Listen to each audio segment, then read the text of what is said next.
montrer. Tu dois voir un petit point rouge donc apparaît. Un petit point rouge? T'as pas eu un petit point rouge qui apparaît? Non, j'ai une souris bleue. Enfin, je vois votre souris bleue, mais j'ai pas de petit point rouge. T'as pas un point rouge qui dit enregistrement, non? Ouais, en haut, Si, peut-être. si, si. Ouais, en haut à gauche. Ouais, C'est c'est ça, bon. voilà. Ok. Ok, c'est bon. D'ailleurs, attends, je vais peut-être mettre en pause, je vais un peu changer ma souris, qu'elle soit un peu plus visible. Alors, du coup, en guise d'introduction, donc on avait fait le chapitre d'avant, tout ce qui était champ de gravitation uniforme. Donc on avait le champ vecteur G uniforme. Ok. Donc le vecteur G, c'est le même partout. Hop, même longueur, même direction, même sens, tout pareil. Donc si tu avais un repère x, y comme ceci, le vecteur G, il avait comme coordonnées. Donc selon x, 0, puisqu'il n'y a pas de décalage droite-gauche, il est purement vertical. Et puis selon y, on avait moins la valeur g, puisqu'on avait toute la longueur du vecteur qui était selon y. Et c'est vers Ok, les ok, ouais. y négatifs. Voilà. Donc on avait ça, donc le vecteur g est tout le temps le même, donc le vecteur g est constant, donc ce qui fait qu'on a un champ qu'on appelle uniforme. Et quand on avait ça, ça nous donnait une parabole comme trajectoire. Ok, ouais, ouais, Okay. ouais. Donc ici, on va passer donc, à autre chose. Là, le g va être non uniforme, par contre. Non uniforme. Et il va même être ce qu'on appelle centripète. Il va donc diriger vers un centre. Donc du coup,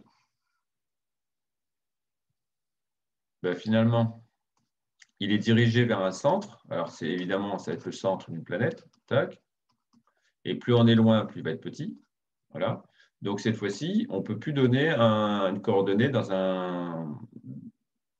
dans un repère qui est fixe.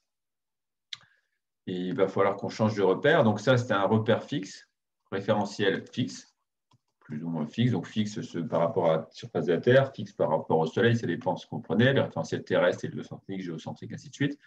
Donc du coup, on va prendre le référentiel de Freinet, première chose. Et puis maintenant, les trajectoires ne seront plus paraboliques, elles seront elliptiques. Ok, ok, ok. Donc trajectoire parabolique, là, ça devient trajectoire elliptique. Donc voilà la transition. On va passer de là à là, en fait. OK.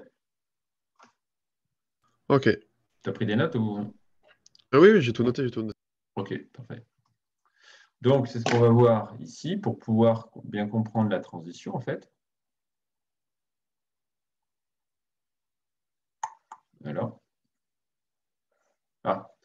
il s'est affiché sur le deuxième écran. Euh,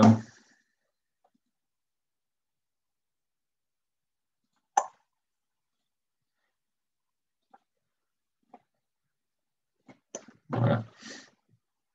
Donc, du coup, qu'est-ce qu'on va faire? Là, on imagine qu'on est sur le Pixalo. Hop, on lance un objet. Bon, il ne va pas très loin. Donc, en fait, c'est Obélix qui est sur le Pixalo, là. Donc là, tranquille, doucement, il ne lance pas loin. Donc, on a une trajectoire parabolique. Si on lance plus vite, Ok. on augmente le vecteur V0. C'est le vecteur V0 qui est ici. Hop, Ouais. on l'allonge, on va l'augmenter. Hop, je vais la souris.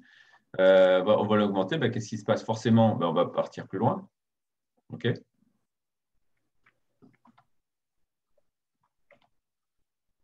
Alors, ça avance plus. Ah, si, ça y est.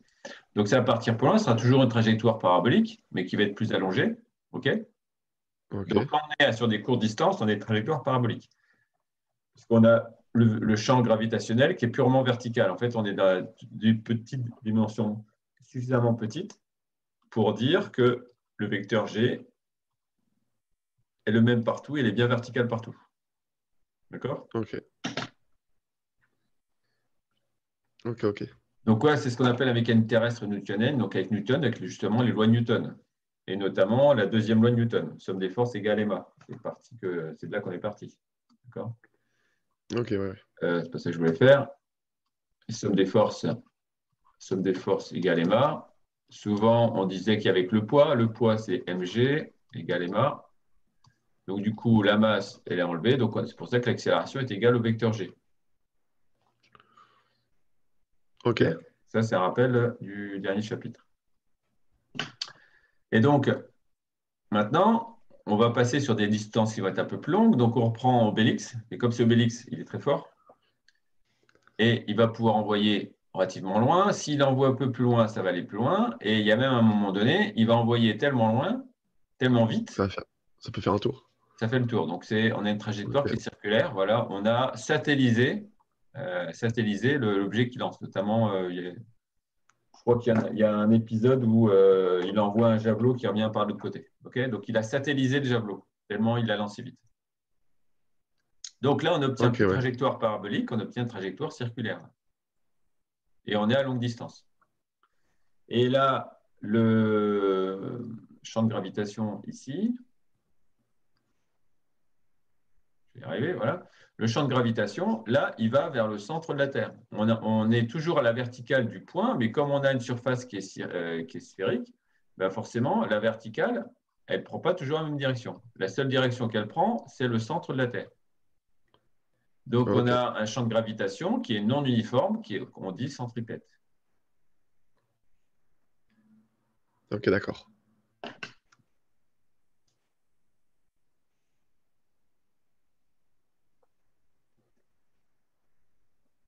Ensuite, donc voilà, là, on est dans la mécanique qu'on appelle céleste, céleste, parce qu'on va être dans le ciel, en fait. Le ciel, les étoiles, système solaire, tout ça. De Kepler. Et donc, on va voir, il y avait les trois lois Newton au niveau mécanique terrestre. Ben, il va y avoir les trois lois de Kepler au niveau mécanique,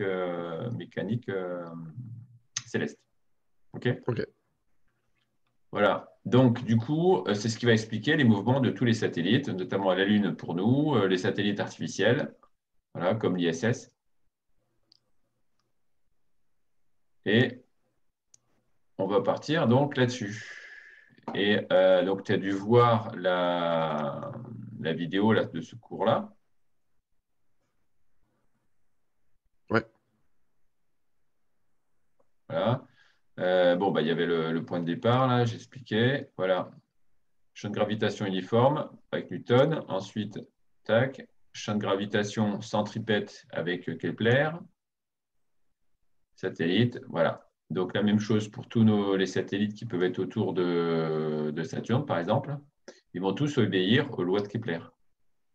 Voilà, c'est juste pour parler qu'il y a une pollution des satellites autour de la Terre, là. Ouais, Ça ouais, devient ouais. infernal et il y a un peu des problèmes parce que si il y a un satellite qui rencontre un autre, ça explose en petits morceaux et après, ça va partir dans tous les sens et ça va être du coup après une réaction en chaîne, une destruction en chaîne des différents satellites qu'on a autour de la Terre. Je crois qu'il y en a 8000, il me semble. Et ça ne va pas s'arranger sur les prochaines années. Ça va aller de plus en plus avec la 5G par l'espace. Je ne sais pas si tu as entendu parler. Donc, du coup, Ouais, si, si, si. ils vont déployer plein de satellites. Starlink, par exemple, d'Elon Musk, tout ça. Donc, ça va être Ouais, un pour gros couvrir foutoir là-haut. l'entièreté. Ouais, Ouais, couvrir l'entièreté de la Terre. c'est ça. Donc, du coup, là, on a le système solaire, le Soleil. Ensuite, il y a Mercure, Vénus, Terre, Mars, Jupiter, Saturne, Uranus, il y a Pluton derrière. Donc, tout ça va obéir aux lois de Kepler. Donc, Kepler, il est arrivé un peu avant Newton. Il est à l'époque de Galilée. Copernic, Vinci, Galilée, Kepler, Newton, voilà, que des monstres. Et ben, c'est qui celui-là? Bon, je sais plus. Ah, c'est Huygens, oui, c'est Huygens pour tout ce qui est télescope, en fait. OK. Alors, loi de Kepler, 1. Du coup, c'est tout simple. Si tu veux dessiner une ellipse, tu prends deux pointes, un fil fermé avec un nœud, et avec un crayon, tu tires, tu vas tirer, tu tires, tu tires, tu tires. Pour que le fil soit toujours tendu, tu vas dessiner une ellipse. Ok, il Alors, faudra que j'essaie. ouais, tiens, j'avais filmé ça, j'ai fait faire ça à ma fille. Je vais essayer de retrouver C'est, on plante deux punaises, on prend le crayon, on le met au bout, et on fait le tour et ça fait un... une ellipse. C'est la Ok. définition d'une ellipse. Après, faut juste la ficelle. Attends, je vais essayer de retrouver la vidéo. J'ai dû forcément quelque part parce que hop, lycée d'hiver, ancien programme. S,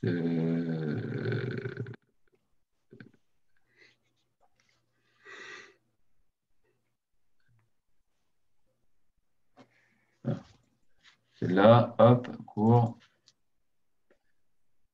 mouvement satellite, satellite géostationnaire et TP.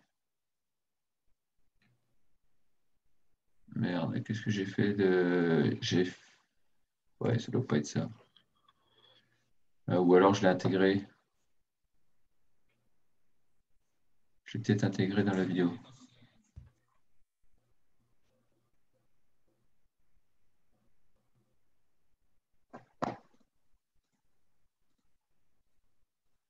Ah oui, c'est avec les satellites de Jupiter. Bon, bah, écoute, je ne sais plus ce que j'ai fait de la vidéo. Bon, bah, je ne l'ai plus. Ok, pas grave. Donc, tu peux essayer. Hein. Tu prends une planche en bois, tu mets deux clous, une ficelle. Ok. Et plus ta ficelle, plus tes clous sont écartés et plus l'ellipse elle sera aplatie. Ok. Donc, en fait, c'est quoi la définition? Est-ce que je le dis derrière? Non, je ne le dis pas derrière. C'est tout simplement qu'en fait, alors, je prends du rouge pour que ça soit bien. Voilà. Tu as par exemple le foyer F1, le foyer F2 et tu as le point M qui se balade ici. En fait, ce qui va se passer, donc après, cette distance-là, elle est constante. Donc finalement, cette distance-là, tu ne la comptes pas.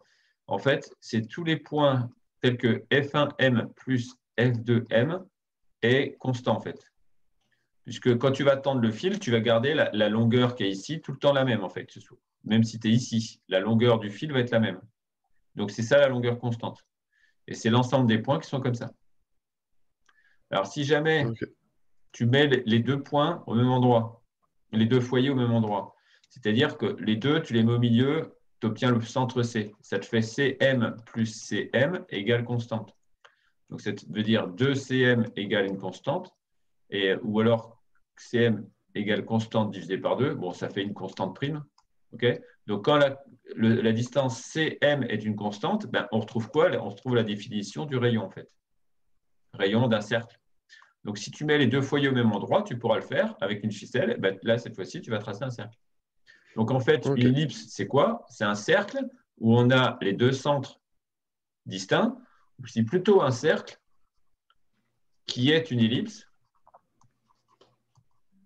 où finalement les deux foyers sont identiques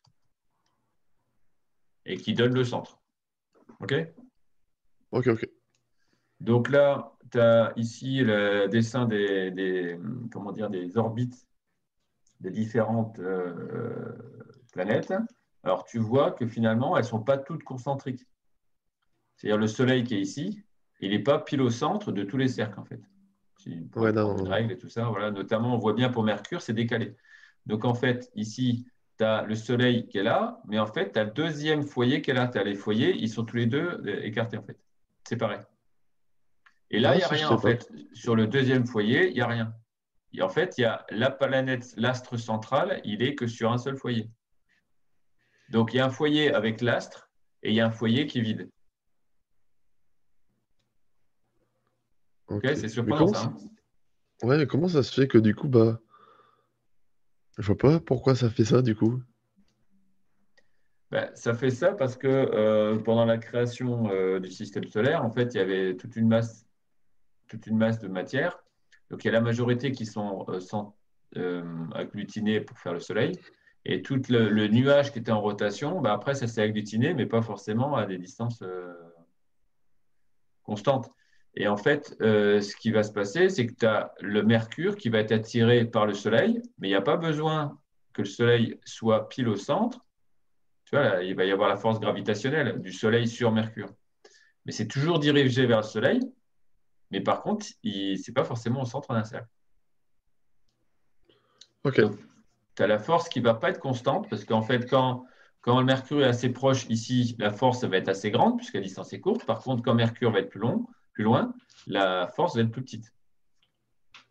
Donc, tu as une latitude, tu as une variation de la force, parce qu'il y a une variation de la distance, mais qui est suffisante pour quand même maintenir l'équilibre, en fait. Ok. Donc, la première loi, c'est la loi des orbites elliptiques. Donc, une ellipse, c'est quoi? C'est deux foyers. Et tu prends tous les points M tels que la distance F1, M plus M, F2 est constante, en fait. Donc, c'est repéré par le fil qui est tendu et d'une longueur constante. Donc, c'est ce qu'on appelle la méthode des jardiniers. En fait, tu prends deux bâtons, une ficelle et tu traces. On obtient une ellipse dont les punaises occupent les deux foyers. Voilà. Donc, l'orbite des planètes décrit une ellipse. Ces ellipses ne sont pas très excentriques, elles sont proches du cercle.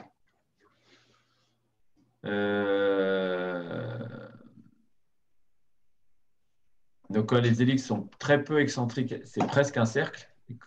Et le Soleil occupe un des foyers, comme ici. Et à l'autre foyer, ici, il n'y a rien, en fait.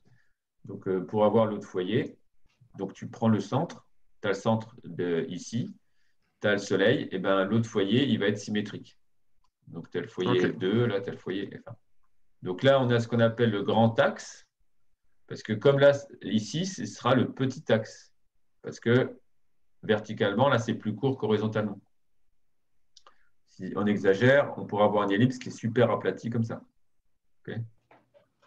Et dans Ok, ce ouais. cas-là, les foyers, il ne faudrait pas qu'ils soient là, les foyers, il faudrait qu'ils soient là. Tu pourras essayer, tu prendras deux clous, et puis une ficelle, et puis tu t'essaieras. Ok. Oui, c'est vrai.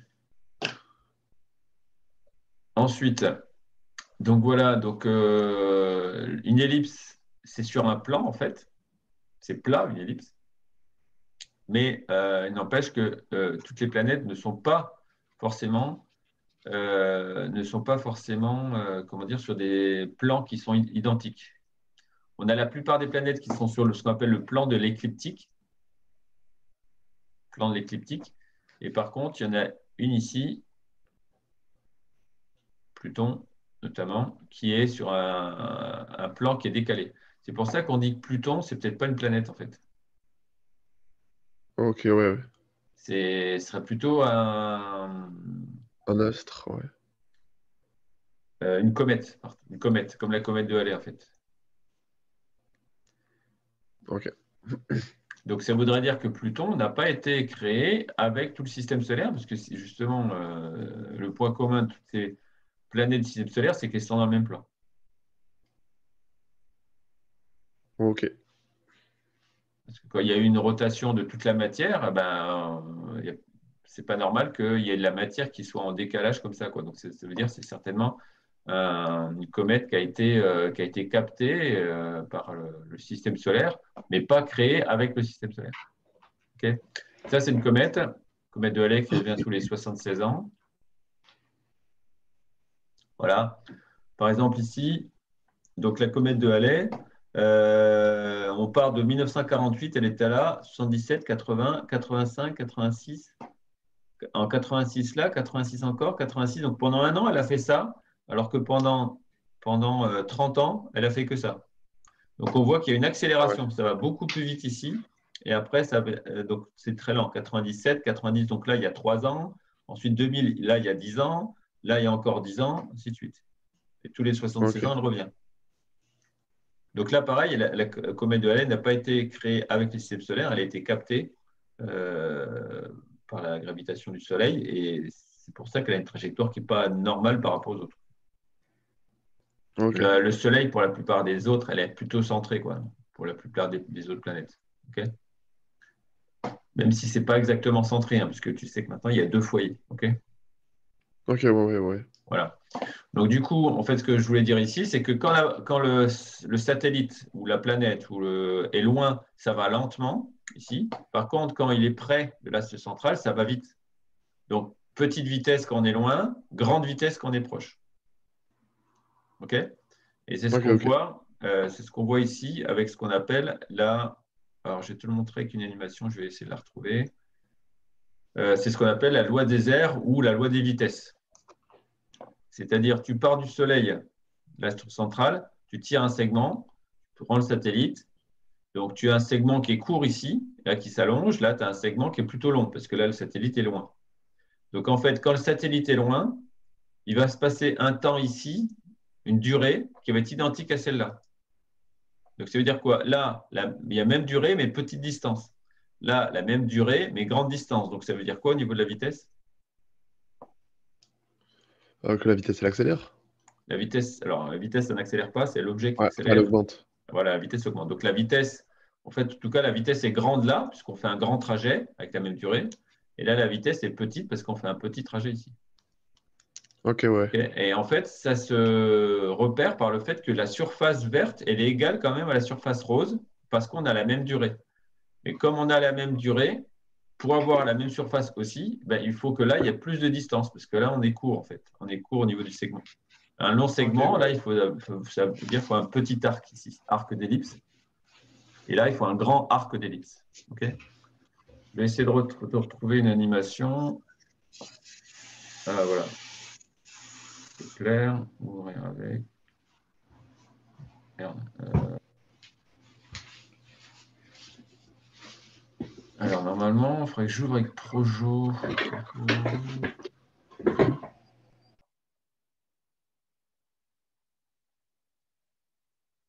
Ah.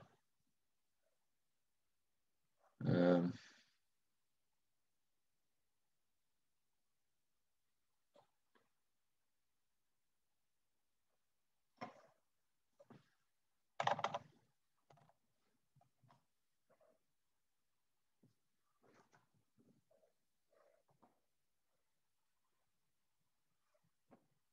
je suis en train de chercher. Ouais, donc au niveau de cette animation, la conclusion, c'est proche, ça va vite, et loin, ça va lentement. Ok. Avec l'air qui est constante ici ou ici, peu importe, l'air, la surface rose, elle est la même. Ok, c'est pour ça que Ok. ça s'appelle loi des airs.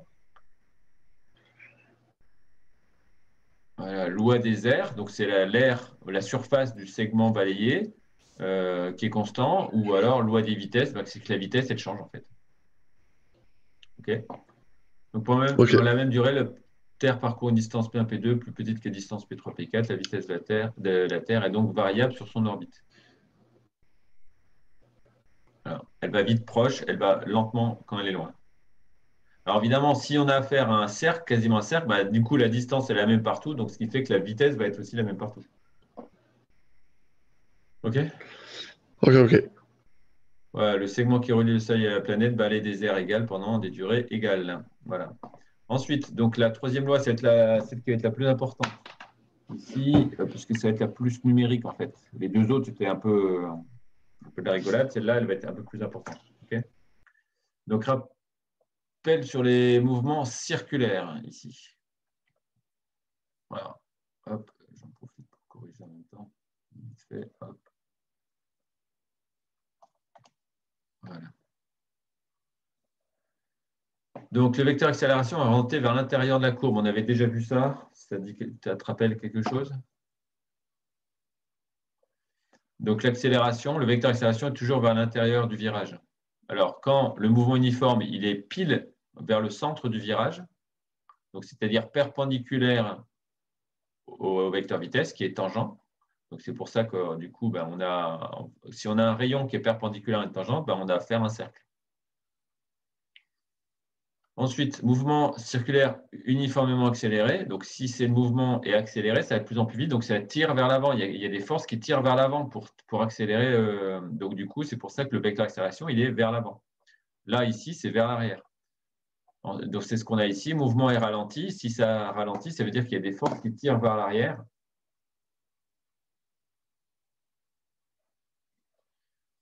Et donc, c'est pour ça que le vecteur accélération est vers l'arrière. Je te rappelle, somme des forces égale ma, c'est la deuxième loi de Newton. Donc, quand tu as la direction du vecteur accélération, c'est que tu as la direction de la somme des forces, en fait. Quand les forces tirent vers l'arrière, bah forcément, le vecteur accélération, il est aussi vers l'arrière. OK? Ok, ouais.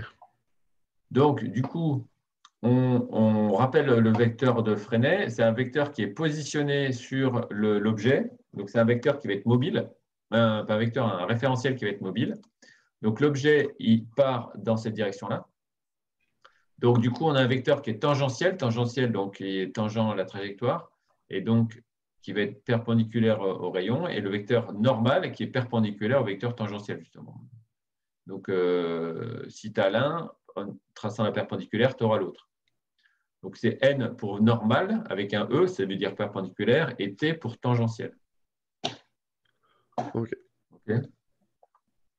Donc, du coup, ben, comme le vecteur là, t est tangentiel, ben, comme on a aussi le vecteur v qui est tangentiel, ben, le vecteur v, il est tout le temps porté par le vecteur t tangentiel. Ici, donc le vecteur vitesse, il sera donné que par rapport à ce vecteur tangentiel t. Donc, c'est-à-dire, on pourrait mettre ici 0 fois le vecteur normal. Il n'y a pas de coordonnées selon le vecteur normal qui est ici. Ok. Donc, le vecteur accélération, par contre, lui, comme on sait qu'il peut être soit perpendiculaire au tangentiel, soit vers l'avant, soit vers l'arrière, bah, lui, il aura une composante à n. Il aura une composante selon le vecteur n. OK? Ok. Donc, du coup, et ces composantes-là, en fait, elles sont données. Donc, c'est un rappel, hein, puisque c'était été vu. Elles sont données. Elles vont apparaître normalement ici. Voilà. Le vecteur v, bah, il est selon t, il a sa coordonnée v, et selon n, il n'a pas de coordonnées. Et le vecteur accélération, hop, par contre, lui, il a ces informations-là. Donc, je ne sais pas si tu te rappelles. Donc, on a l'accélération, donc on a quand même la notion de dérivée du vecteur vitesse, et elle se traduit sur le vecteur accélération, sur le vecteur t, sur le vecteur unitaire t. C'est normal, le vecteur vitesse, il est le long du vecteur t, donc c'est normal qu'on traduit l'accélération sur ce vecteur t aussi. Et ensuite, on a la partie, la composante AN ici, la composante selon le vecteur n, qui a ceci en fait. Ok. Alors, c'est un peu, ça correspond un peu à la mythique force centrifuge qui n'existe pas en fait. C'est simplement que tu es tiré, tu as une accélération vers l'intérieur, mais toi, tu as envie de partir tout droit, tu as envie de partir par là, donc tu as l'impression que tu es tiré vers l'extérieur. Donc, c'est cette fausse impression. Ce n'est pas une force comme s'il y avait une force qui te tirait vers l'extérieur, mais ce n'est pas le cas. Toi, quand tu fais un gros virage très serré, toi, ton corps, il a envie d'aller tout droit, ok. Mais comme il y a la voiture qui tourne, elle va vers l'intérieur, ben toi, tu as l'impression que tu es poussé vers l'extérieur, en fait. D'accord? Ouais, c'est bon. Okay, voilà. Et donc, plus le virage est serré, c'est-à-dire plus le R va être petit, quand le R diminue, ben, l'accélération, elle augmente. Donc, tu ressens plus d'effet dans le virage. Évidemment, plus la vitesse est grande, tu prends un virage trop vite, ben, effectivement, l'accélération, elle va être plus grande aussi, tu vas voir plus d'effet également. OK? Ok. Voilà, donc ça, bon, ça, on l'a déjà vu dans le chapitre précédent, hein, donc ça, Ouais. par contre, c'est à retenir par cœur. Ouais, ok. Voilà, alors on va prendre le cas le plus simple, c'est le mouvement circulaire uniforme. Parce qu'on a le vecteur accélération qui va être ici, et on n'aura pas de dérivée de vitesse en fait. dv sur dt sera égal à 0. Donc du coup, alors c'est là où je devais écrire, voilà, donc dérivée, donc qu'est-ce qui se passe? Circulaire et uniforme. Uniforme, c'est dire quoi? La vitesse est constante. Okay, donc si je prends le vecteur vitesse, il a coordonnées v et 0, et v qui est une constante. Donc si je prends le vecteur accélération, qu'est-ce que je fais? Pour la première coordonnée, je fais dv sur dt. Mais vu que v est une constante, si je dérive une constante, ça donne quoi? 0. Ça fait 0. Voilà. Et ensuite, la deuxième coordonnée, elle fait v carré sur le rayon. Bon, bah, ça change. Ça change pas. Il faudrait prendre la vitesse qui est là. On prend carré, on divise par le rayon. Le rayon, il est où? Ok, Bah, il est là.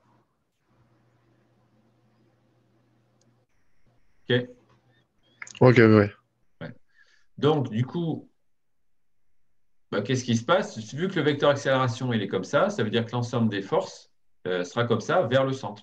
Bah, c'est normal parce que quand je prends une force de gravité, la force qui est en place, qu'est-ce qu'il y a comme force ici? Force, peut-être écrit en jaune, sera peut-être plus visible.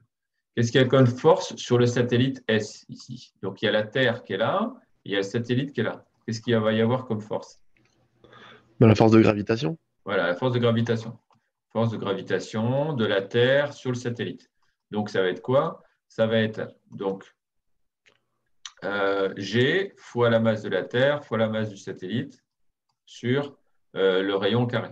Okay, et on va avoir comme vecteur qui va porter, qui va donner la direction, ça va être justement le vecteur UN. Donc je suis porté, la force va être portée sur UN. Et donc c'est normal, on n'a qu'une seule force. Donc du coup, c'est normal que le A soit là. On retrouve somme des forces égale MA. Donc si le vecteur force, la seule force que j'ai ici, elle est le long de UN, on a le vecteur A qui sera le long de UN aussi. Donc on aura le coordonnée AN, coordonnée AT. Et c'est normal du coup qu'on ait 0 ici, puisque le vecteur AN sera que porté par le vecteur A sera porté que par le vecteur UN. Donc il ne va pas partir de travers le vecteur A. S'il part de travers comme ça voudrait dire qu'il a une coordonnée selon UT. D'accord ou pas? Ok, Ouais. ok, ouais. Ouais. Du coup, hop.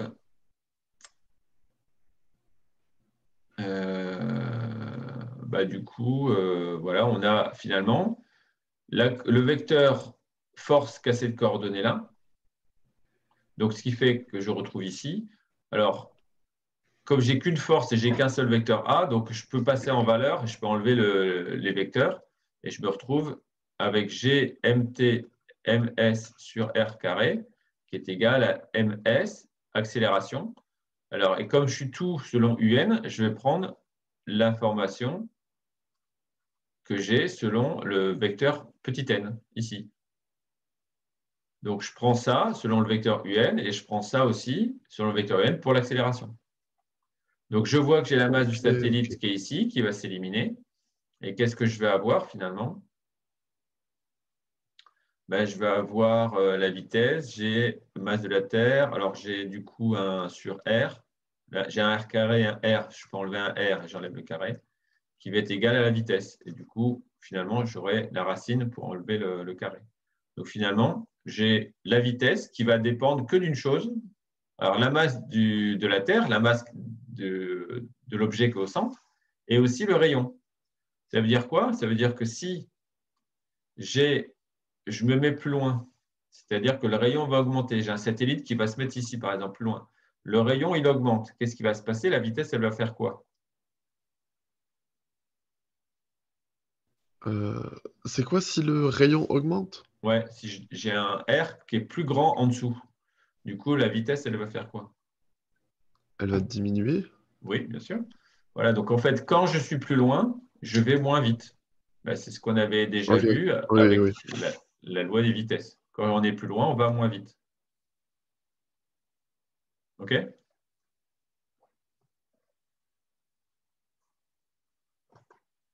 Ok, ok, c'est bon, c'est bon.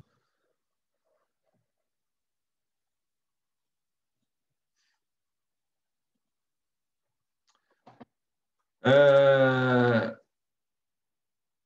alors du coup, c'est pas tout à fait fini ici. Ouais, c'est pas tout à fait fini. Donc j'en suis à, j'ai dit quoi du coup?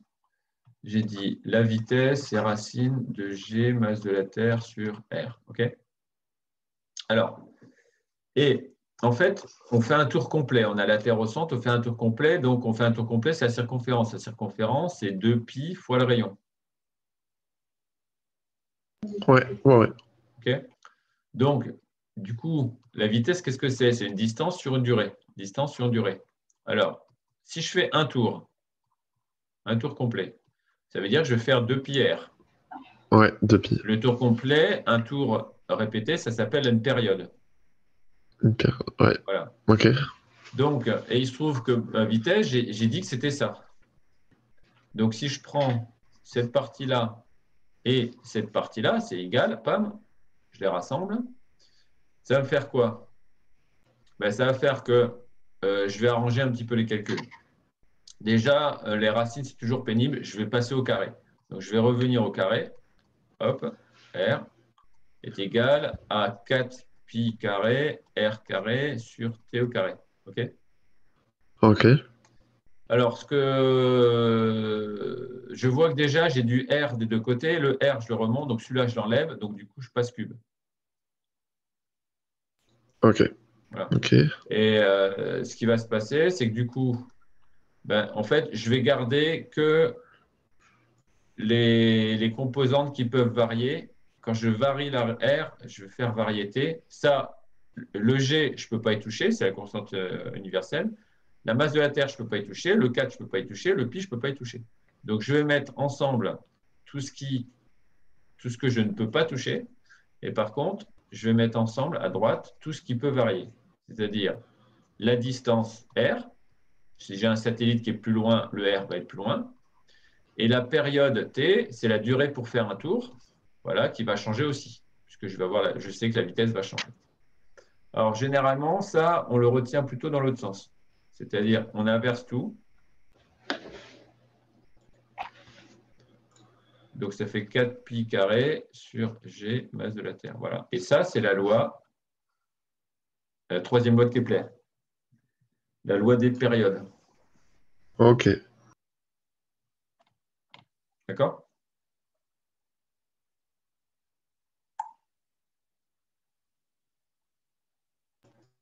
Je finis de noter, je finis de noter, hein. Ah ouais. Et ça, troisième loi de Kepler, et ça, c'est la plus importante.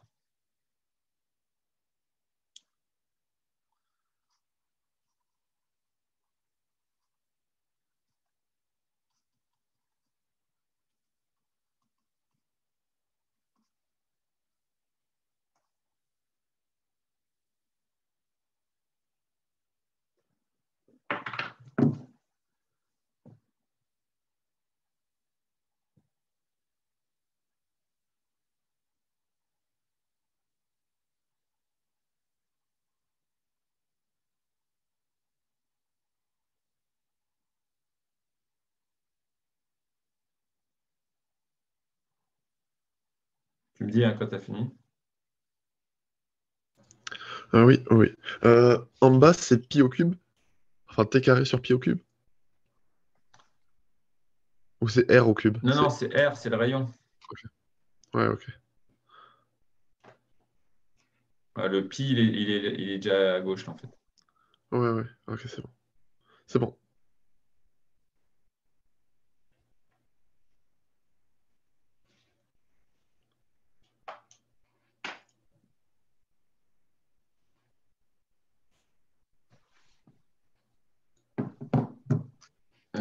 Du coup, ensuite,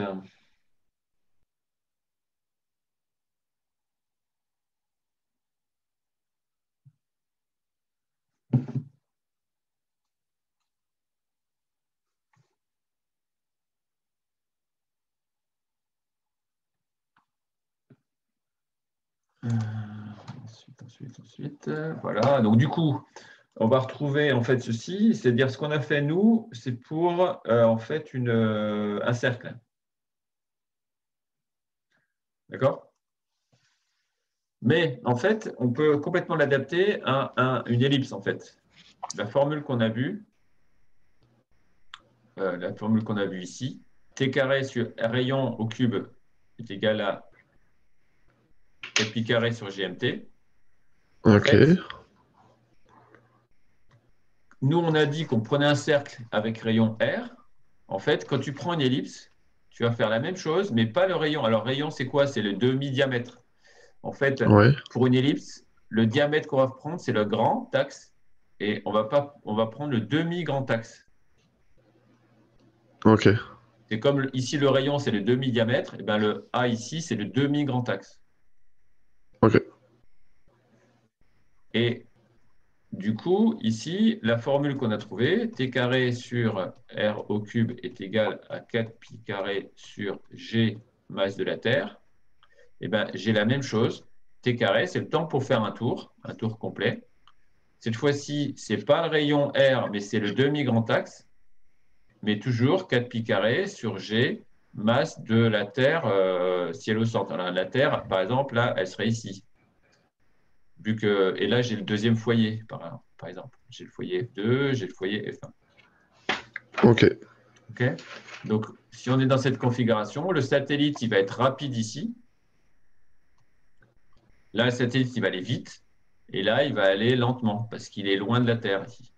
Donc, lent ici, le plus lent. Après, ça commence à accélérer, ça va vite. Hop, et là, ça commence à ralentir. Ok. Accélérer, ralenti. Là, c'est là qu'on va le moins vite. Accélération, on va le plus vite. On ralentit, moins vite. OK? Ok. Donc, voilà, cette formule, elle est là. Donc, plus le satellite est loin, A est grand, plus la durée d'orbite est longue. Parce que forcément, si tu augmentes le A alors que tu as une constante de côté, il faut augmenter la durée d'un tour. D'accord. OK? Ok. Et en fait, Kepler, c'est ce qu'il a fait ces mesures-là. Il a pris des planètes, il a déterminé leur période, il a pu déterminer plus ou moins leur distance. Enfin non, lui plutôt, il a vu que c'était constant. En fait, il a vu que c'était constant et ouais, bah, du coup, il a déterminé leur distance.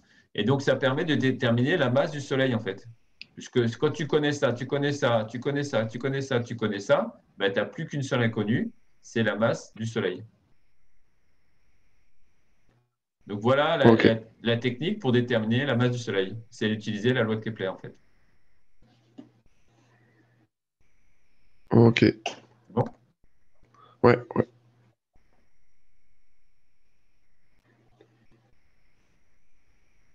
Voilà. Après, bon, tu as les satellites géostationnaires. Alors, les satellites géostationnaires, ils sont un peu spéciaux.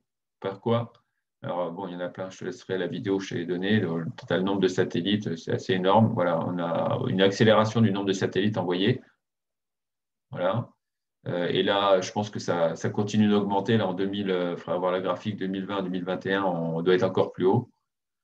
En fait, les satellites géostationnaires, c'est les satellites qui vont tourner au même rythme que la Terre.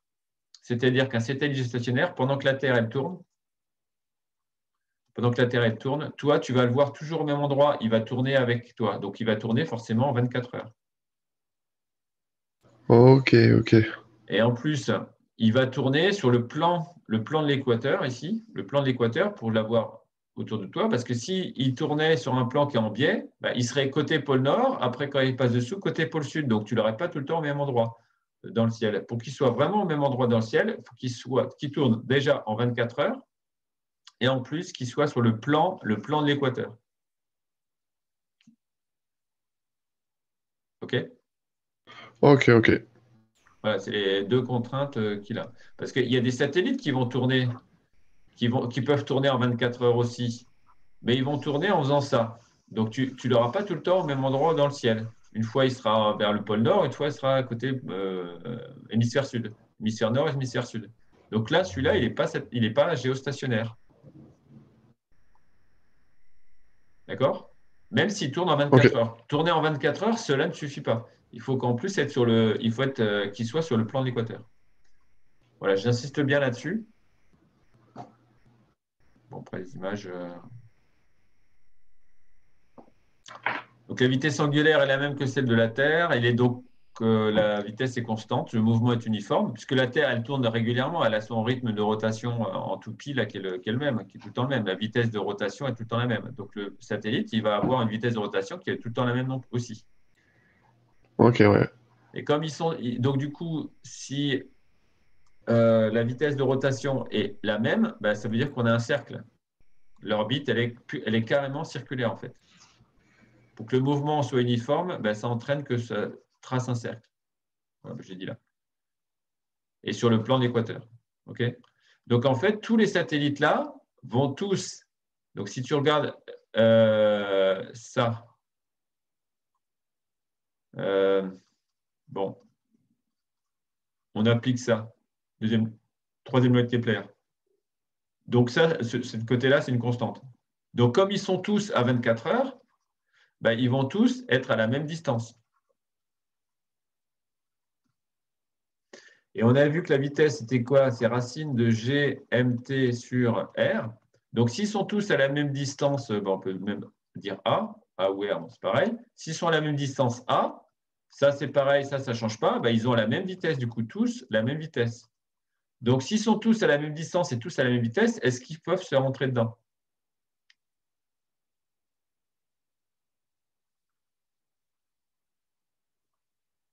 Allô?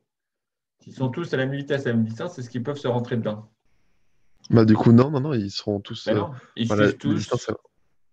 Ouais, ils sont tous à la queue leu-leu. C'est comme si tu as une chaîne de vélo. Tu as tous les maillons qui sont tous à la même vitesse. Ils se suivent les uns derrière les autres à la queue leu-leu, en fait. Ok. Par contre, s'il y en a un qui est percuté par quelque chose, ça peut l'accélérer et ça le fait changer de vitesse. Il y a Et des ensuite, ça morceaux fait qui faible. peuvent partir.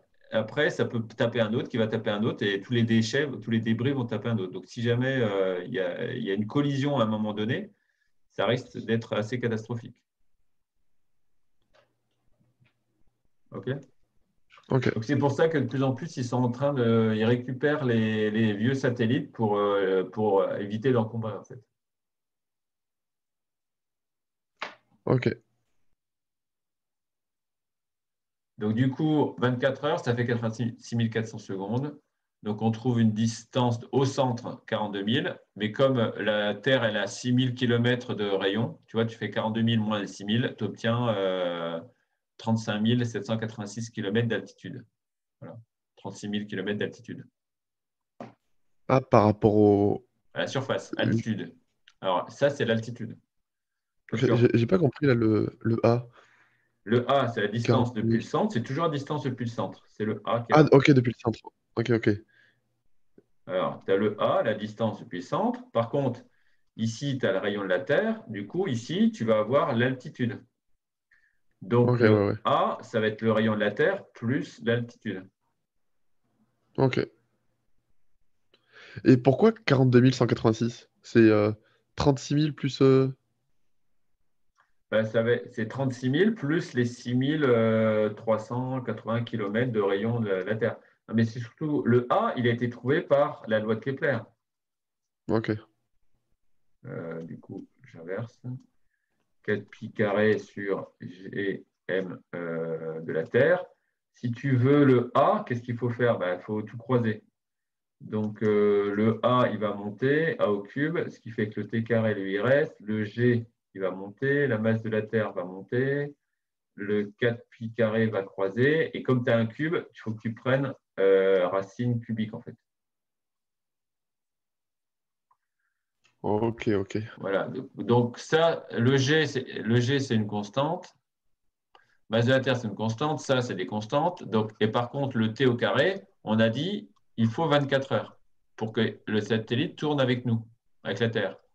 Donc là, tu imposes 24 heures ici. Évidemment, tu mets en unité légale, c'est-à-dire la seconde, 86 400.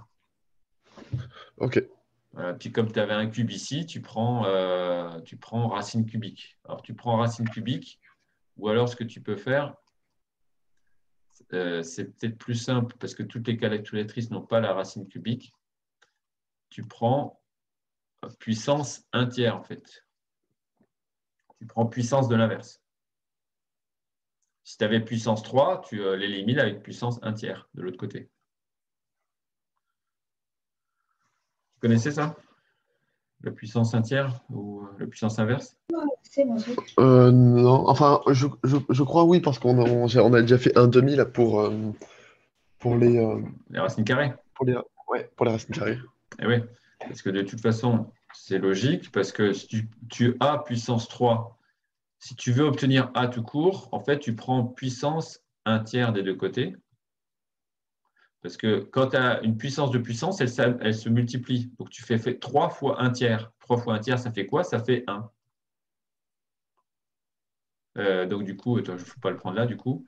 Et du coup, tu auras éliminé le puissance 3 par puissance 1 tiers pour te donner puissance 1, justement. Ça veut dire qu'ils se sont éliminés. Ok, ouais, ouais. Ouais.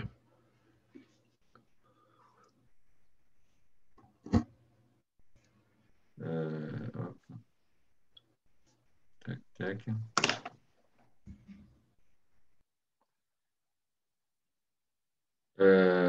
Du coup, bah, on a la vitesse. On peut 3 km par seconde, les satellites géostationnaires.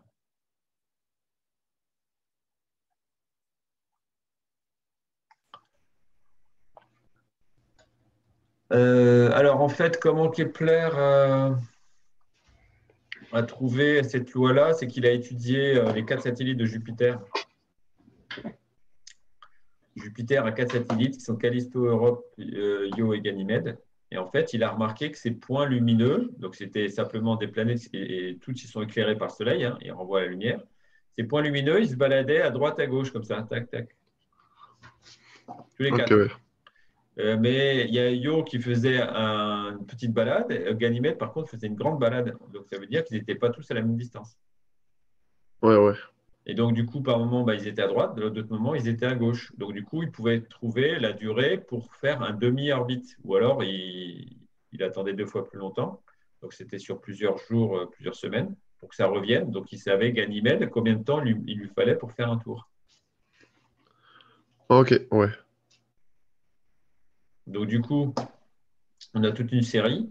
Pour chacun des satellites, on peut repérer à quel moment. Tu vois, par exemple, Io, il faisait un tour complet en 2 jours, un peu moins de 2 jours. Callisto, il faisait un tour complet en 10 plus 6 en 16 jours. Ok. Ganymède en 7 jours et Europe en 4 jours. 2, 4, 7, 16 jours. Ben, c'est Callisto qui est le plus éloigné. OK. Ok. Ouais. Donc, en ayant des informations sur l'orbite, le rayon de l'orbite, ben, on se rend compte que en fait, quand on fait t au carré sur r au cube, on obtient sensiblement toujours la même valeur, aux incertitudes près, évidemment. Donc, on a bien le t carré sur r au cube qui est bien égal à une constante. Cette Ok. constante, ce n'est pas tout le temps la même, hein. Cette Non. constante, c'est 4 pi carré sur g, masse du satellite central. Donc, en fait, la seule variable qu'il y a, c'est la satellite central. Donc, ici, c'est Jupiter. Donc, si tu mets masse de Jupiter, tu auras ça comme résultat. Si tu mets le Soleil, tu auras un autre résultat. Si tu mets la Terre comme astre central, la Terre, tu auras un autre résultat, ainsi de suite. Ok. Il faut regarder qui est ton astre central. Et du coup, tu peux trouver sa masse. Du coup, une fois que tu as la constante, donc tu as t carré sur r au cube qui est égal à, il y a en gros 2, en moyenne 2,3 10 puissance moins 16. Tu sais que ça, c'est égal à 4 pi carré sur g masse de Jupiter ici, puisqu'on a affaire à Jupiter au centre, c'est les 4 satellites qui se baladent. Bah, du coup, tu peux calculer la masse de Jupiter. Masse de Jupiter, tu la montes. Masse de Jupiter ici. Le 4 pi carré, il reste. Le G, il reste. Et du coup, le nombre qui est là, tu le fais descendre. 2,3, 10 puissance moins 16. Voilà. Et du coup, tu as ton petit calcul. Tu peux trouver la masse de Jupiter. Et on peut le faire, par exemple. Alors, tu as ta calculatrice? Oui, oui, oui, je l'apprends, je l'apprends. Alors, 4 fois pi au carré, je fais en même temps. Divisé. Alors, le G, est-ce que tu connais la valeur de G, du grand G? Grand G? C'est lequel, le grand G? Bah, c'est celui de la formule de la gravitation universelle. C'est la constante de gravitation universelle. Non. Non, Alors, c'est 6,67 des 10 puissance moins 11 dans le système international.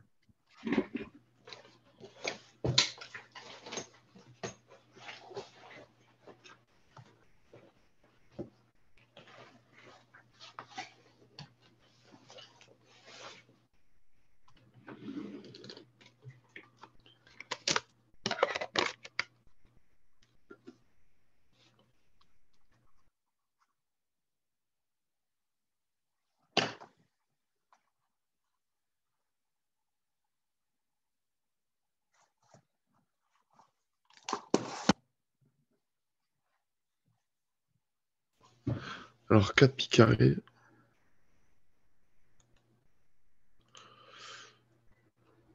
Sur...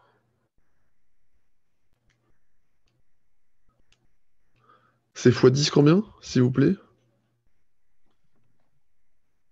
Pour le quoi? X10? Le 6. Enfin, le grand 6,67 G. fois 10 puissance, moins c'est sur l'écran, hein. Ah, 6. 6,67. Fois 10 puissance moins 11.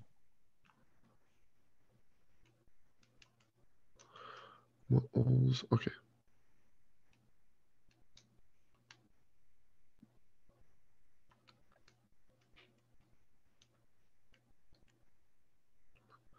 Ça fait 2,6 exposant 27.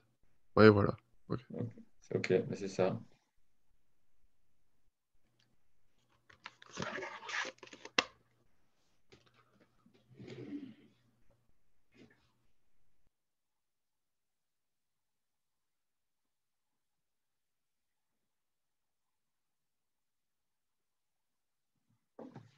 C'est bon?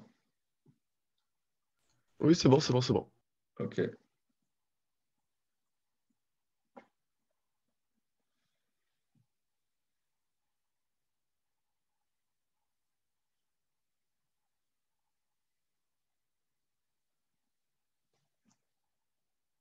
Ensuite. Du coup.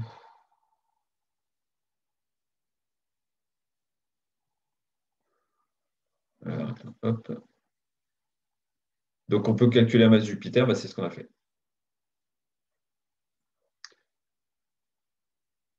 Ouais, enregistré. Tac.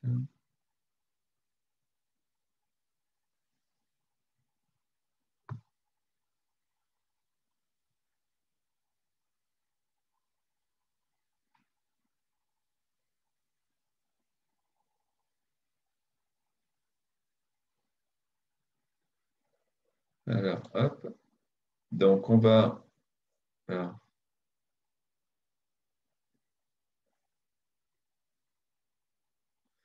Donc, c'est important de. T'es là?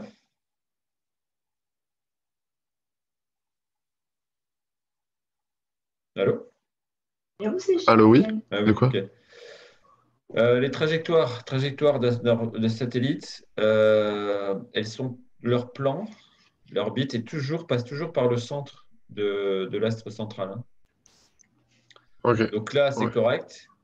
Là, c'est correct. Par contre, là, c'est pas correct. Pourquoi? Parce qu'en Parce que ça fait, passe pas par le centre, c'est au-dessus.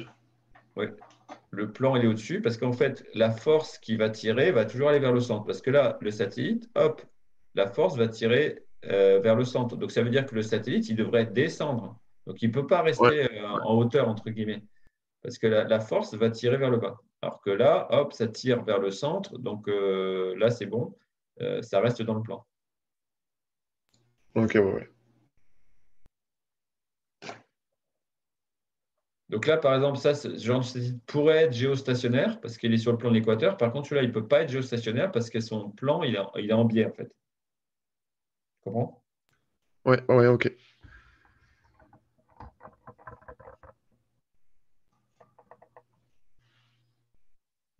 OK. Alors, du coup, on va aller aux exos, hein.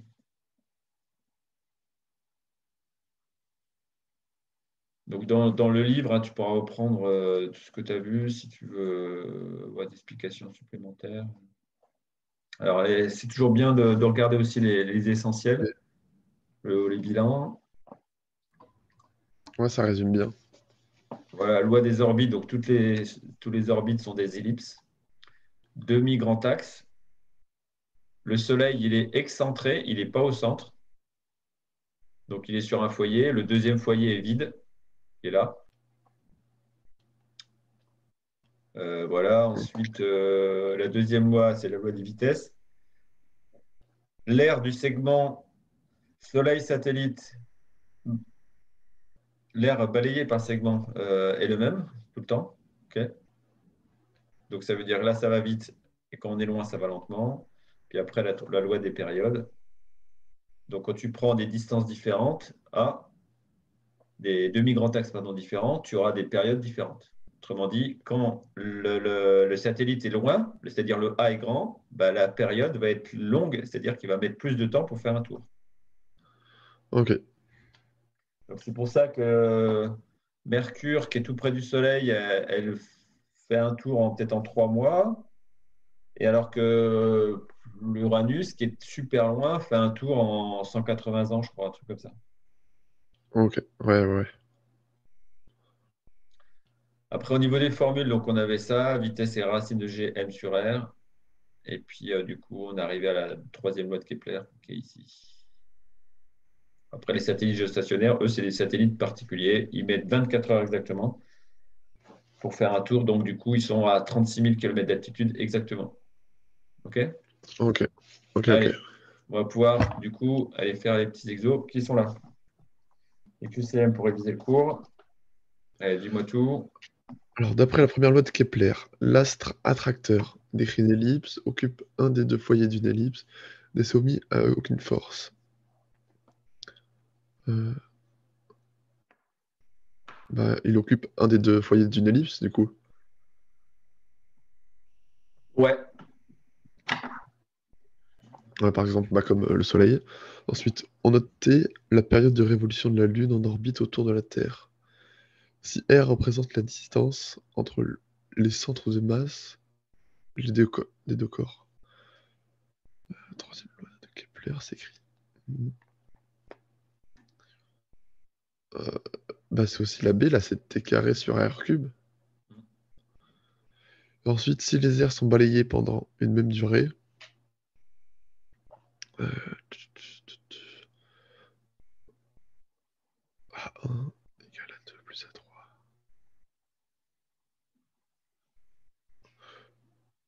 Euh, A3 égale à 2, du coup. ouais, les airs. Et puis, tu pourrais même dire égal à 1 aussi. Ouais, ouais, c'est ce que je cherchais, mais il n'y avait pas, du coup, bah, c'est la seule qui est la plus vraie, quoi. Hmm.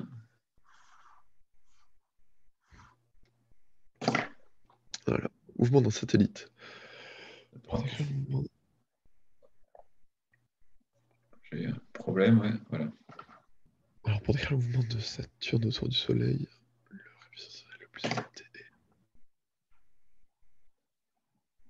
est héliocentrique, du coup. Ouais, ouais. Ok.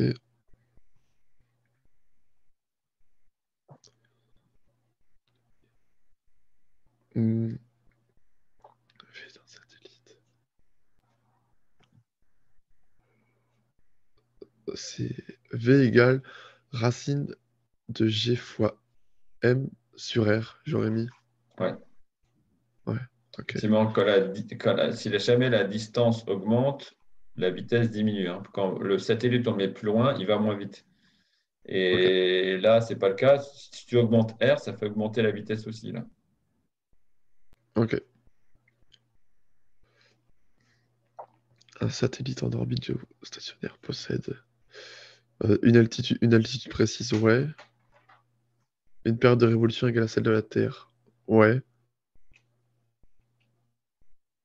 Et une orbite. Non, non. Mais la période de révolution. Ah, c'est auto. Enfin, moi je pensais Alors, sur c'est elle-même. la période de révolution du satellite, oui, mais par rapport à la Terre, ça, c'est sa période de rotation. En gros, je pensais il tourne pendant 24 heures Oui, en même temps oui, que la oui. Terre. Oui, mais sauf que la Terre, elle ne fait pas une révolution. Parce que révolution, ça veut dire que tu tournes autour de quelque chose. La Terre, elle va mettre 24 heures pour faire un tour sur elle-même, pas autour de quelque chose. Donc, c'est sa période de rotation, ce qui est différent de la période de révolution. Tu Ok. ne vois pas la différence? En fait, Non, si, si, si, si, si.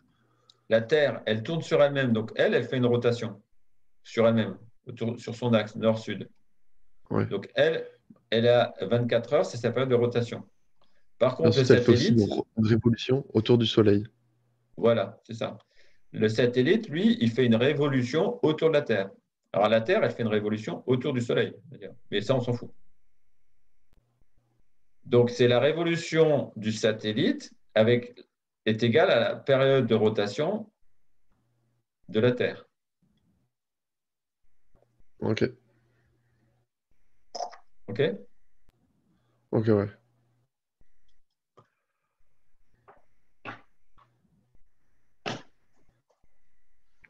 Et ensuite, un satellite géostationnaire décrit un mouvement circulaire dans le plan équatorial.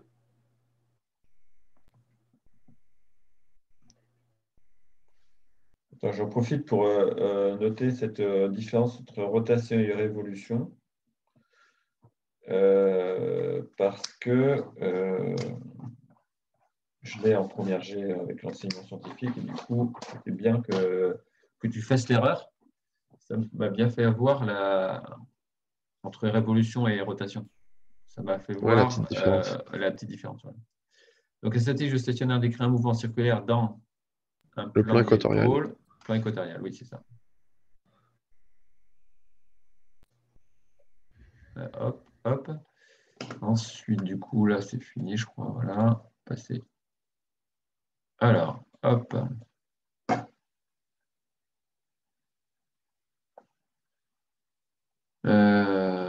Bon, après, là, ça risque d'être vite fait. Voilà. Lors de sa révolution, révolution, ça tourne autour de Uranus passe au plus près du Soleil une distance A et au plus loin une distance A. Caractériser la nature de l'orbite d'Uranus.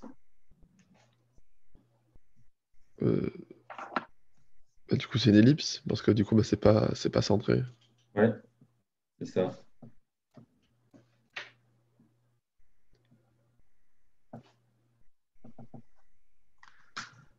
Ensuite, 6.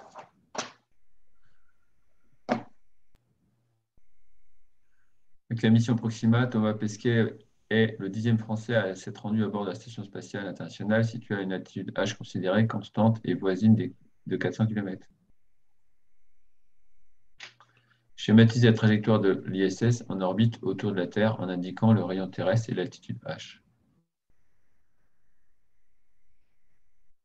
Euh, Il faut faire un petit du coup, dessin. bah, Donc ISS, la Terre, le rayon et H. Du coup, attends, ce que je vais faire, je vais extraire carrément. Hop, nouvelle page, tac. Alors, qu'est-ce qu'on fait? Donc, on a la Terre, hop, Terre. Ensuite, on a l'ISS. Schématiser la trajectoire de l'ISS en orbite autour de la Terre. la Terre. Ensuite, on fait un beau petit cercle à une distance de 400 km, c'est constant. Voilà, donc on a 400 km, ça c'est H, et après on a le rayon Terre. Donc bon, j'ai pas bien respecté les dimensions là. En fait, il faudra faire un rayon de la Terre et puis l'ISS qui est comme ça en fait. 6380 km et là seulement 400 km ici. Ouais. Voilà, Mais donc du coup, là, faire 400 moins les 6 pour aller au centre de la Terre ou pas? non, pourquoi moins? Bon, déjà, il faudrait faire plutôt plus. C'est-à-dire là, si tu veux le demi-grand axe petit a, ce sera plutôt le rayon de la Terre plus l'altitude. Là, les 400 km, c'est le H ici. Ok. Donc, nous, quand, dans la loi de Kepler, la troisième, là, ce qu'il nous faut, c'est la distance au centre. Hein. Donc, c'est le A. Donc, c'est le RT plus l'altitude. Là, RT, c'est la dimension, la distance qu'il y a à l'intérieur de la Terre, et le H, c'est la distance qu'il y a à l'extérieur de la Terre. Ok, ok. Nous, on veut toujours la distance depuis le centre, en fait. C'est parce que la Terre, si on pouvait la concentrer en un seul point, on la concentrerait au centre. On aurait toute la masse de la Terre au centre. OK? Ok, ok. Après avoir représenté la force E exercée par la Terre sur l'ISS, donnez l'expression littérale de cette force en précisant les unités de chaque grandeur. Du coup, que fait la Terre? Elle attire l'ISS vers elle. Donc, je vais faire une force qui est comme ça, tac, vers le Action. centre. Voilà. Donc, en petit 2, la force de Terre sur l'ISS. Attends, excuse-moi.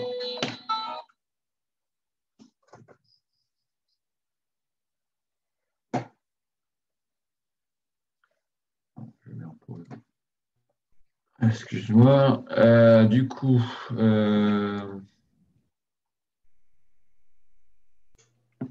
qu'est-ce que tu as réfléchi à l'expression là?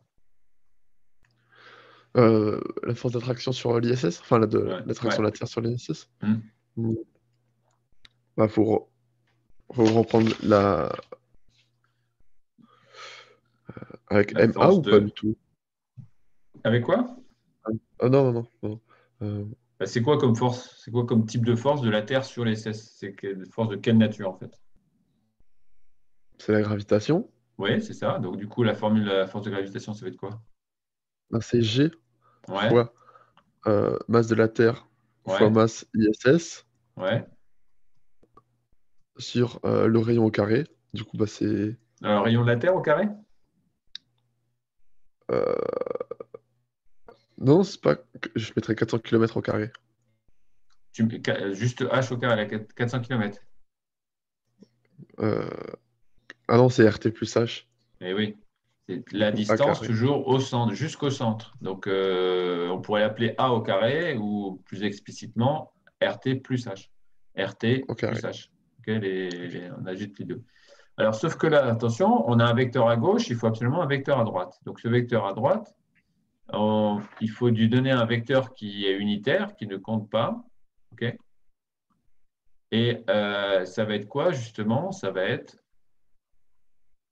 un vecteur unitaire qui va de l'ISS jusqu'à la Terre, en fait. Parce que la force, elle va de l'ISS jusqu'à la Terre. Donc, on va faire de l'ISS jusqu'à la Terre. Donc, il faudra faire un tout petit vecteur ici. Je vais le faire en vert, par exemple. Un tout petit vecteur ici qui va donner la bonne direction, en fait. Tu vois, U, Ok. I sur Terre. Parce que tu ne peux pas avoir, si tu as un vecteur à gauche, il faut absolument que tu aies un vecteur à droite. Donc, ça, c'est du Ok. calcul. Donc, ça, ce n'est pas du vecteur. Donc, il faut que tu donnes un vecteur qui va donner la direction. Et un vecteur qui est unitaire. Ok. Mais du coup, on multiplie, enfin, on fait aussi fois U, du coup. Oui, oui, bah, c'est comme tu avais, Ok. une constante fois un vecteur. Ok. C'est bon? C'est bon ou pas? Oui, oui, c'est bon, c'est bon, c'est bon. OK. Donc, ce qu'on va faire, on va faire allez, un petit coup la troisième voie ici. Tac. Voilà. Alors, énoncer à trois. Bon, prend les infos. Déjà, on prend les questions et on ira piocher les infos quand il faudra. Énoncer la troisième loi de Kepler. Qu'est-ce qu'elle dit? La troisième là de Kepler, c'est 4 pi carré Ouais. euh, sur grand G fois euh, la masse de l'objet, du coup. La masse de l'objet. Alors, l'objet qui se déplace ou l'objet qui est au centre? La masse qui est au centre. Ouais. Alors, ici, du coup, c'est qui la masse au centre?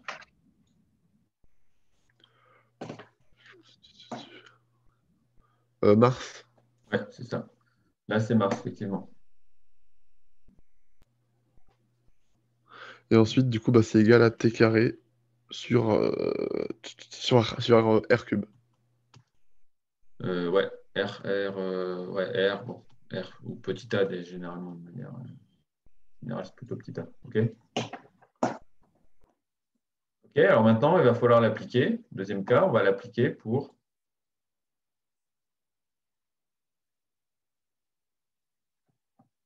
Euh, du coup, bah, ça fait 4 pi carré sur 6,67 fois 10 moins 11 Ouais, fois. Ah mince, on a pas la masse de Mars. et non. On n'a pas la masse de Ça. Mars.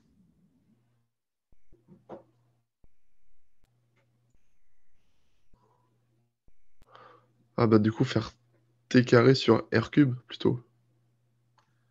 Ouais.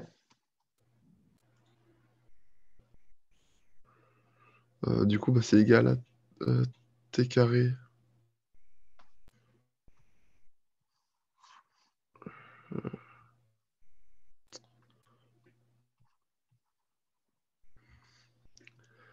Enfin, t carré, on prend le TP ou le TD? Enfin, je vois pas. Bah alors du coup, bah, c'est quoi la différence entre TP et TD ici?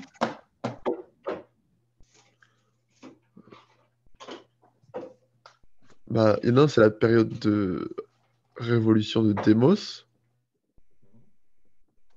Et l'autre, c'est la période de révolution de Mars. Je vois pas, là. T'arrives pas à lire? Phobos se déplace suivant une orbite de rayon RP avec une période TP.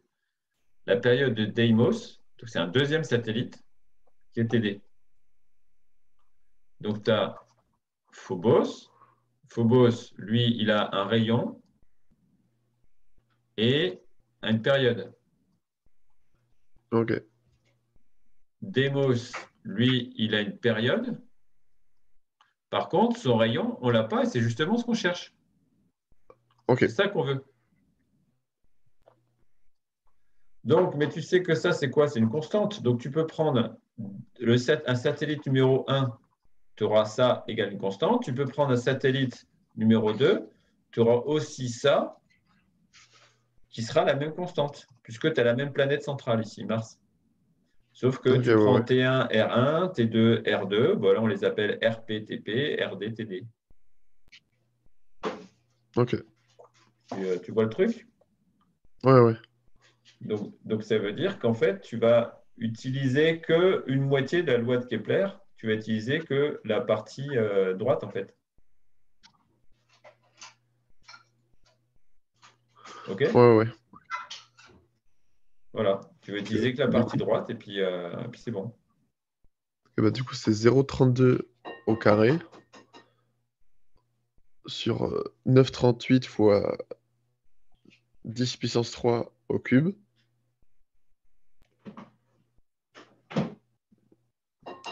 Ensuite, du coup, on trouve bah, un nombre. Et du coup, on prend la partie gauche, là, de la loi de Kepler. Et cette partie gauche, elle doit être égale au nombre qu'on a trouvé. Partie gauche, ici ou ici? Enfin, non, non, non, enfin, on doit avoir... pour trouver la masse de euh, Ah non, on n'a Donc, pas besoin, on n'a pas besoin. Ah ouais. non, non, on n'a pas besoin. Je m'occupe de Phébos ici et Deimos ici. Ouais, Phébos, ouais. Deimos. OK? Donc, du coup, bah, qu'est-ce qui se passe? Ben, moi, je veux quoi? Je veux RD. Donc, c'est RD qu'il faut que je remonte. Donc, RD qui sera au cube va être égal. Alors, le TD, lui, il va rester. Il faut que je laisse RD tout seul. Donc, il va monter et après, tout cela, ils vont descendre et ils vont croiser. Donc, je vais avoir TP au carré ici, le RP au cube ici, R de Phobos, la période de Phobos. Et comme là, j'avais un cube, qu'est-ce que je fais? Je vais faire puissance 1/3 pour enlever le cube. Ok, ouais. Donc, du coup, le rayon de Deimos, bah, ce sera ce calcul-là. Donc, je n'ai plus qu'à remplacer. TD, TD, TD, TD, c'est quoi? C'est ça, c'est 1,26. Donc, 1,26 jours au carré. Le T de P Phobos, c'est 0,32 jours. Alors, est-ce que j'ai besoin de mettre ça en secondes? Est-ce que j'ai besoin de convertir? J'ai des jours carrés sur des jours carrés. Est-ce que j'ai besoin de convertir? Non, c'est bon. Ben Non. non, ça va, oui, ça va s'éliminer. Donc, j'ai pas besoin d'y toucher. Ensuite, je vais prendre le rayon. Non. Je vais prendre le rayon. Le rayon, ça va faire quoi? Hop, hop là. Rayon, rayon, rayon. Rayon de.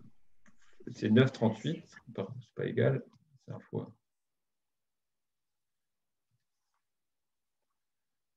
Fois 9,38 10 puissance moins 3, 10 puissance 3, pardon, kilomètres. Alors, hop, qui sera au cube. Et après, je prends tout puissance 1 tiers. Donc, je vais avoir des kilomètres au cube et puissance 1 tiers. Donc, du coup, à la fin, j'aurai que des kilomètres. Donc, je sais que j'aurai des kilomètres parce que les jours ici en haut et en bas vont s'éliminer. Et les kilomètres cubes puissance 1 tiers, ça va faire kilomètres puissance 1. Donc, il va me rester les kilomètres. Ok, D'accord avec ouais. ça? Tu es d'accord avec ça? Oui, oui. 26 carré divisé par 0,32 carré fois 9, 8, 3, le tout cube.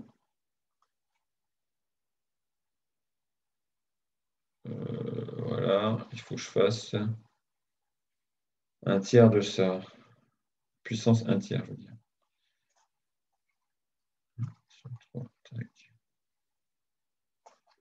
Alors, moi, j'ai 23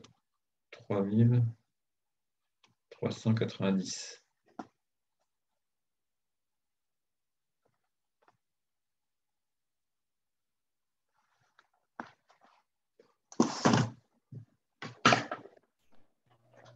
Là, allô? Oui. Ouais. Donc, du Non, oui. coup, alors ici, qu'est-ce qui se passe? Qu'est-ce qui se passe? Donc, est-ce que j'ai un rayon qui est plus grand? Là, j'avais 9038, là, j'ai 23 390. Est-ce que c'est normal que j'ai un rayon plus grand pour Deimos que pour Phobos?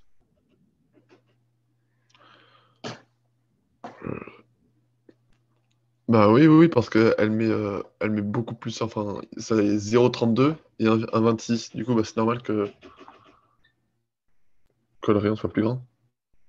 Oui, elle met plus de temps. Donc, si elle met plus de temps, ça veut dire qu'elle est Plus loin. plus loin. Voilà, exactement. Donc, c'est ça. Donc, du coup, c'est normal de trouver ce résultat-là. C'est logique. OK? Alors maintenant, il y a une question 3 qu'il n'y avait pas dans l'exo, mais je vais rajouter. On peut trouver la masse de Mars. Ouais, ouais.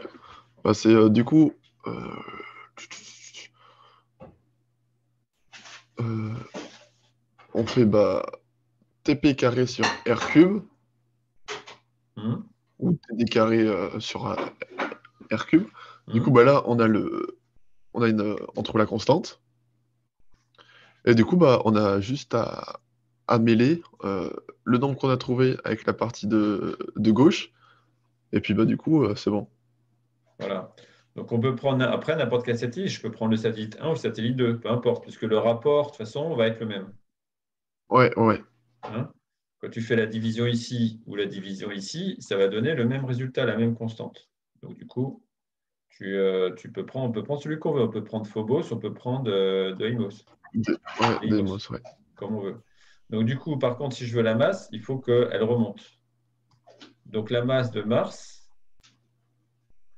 ça va être égal. Donc, si elle monte, Allô? alors tu m'entends? Allô? Allô? Allô? Bon. Oui, tu m'entends?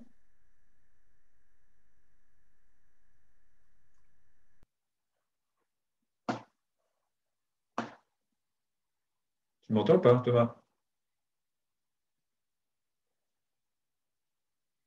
Bon, en tout cas, je vais terminer, donc, parce que c'est la fin.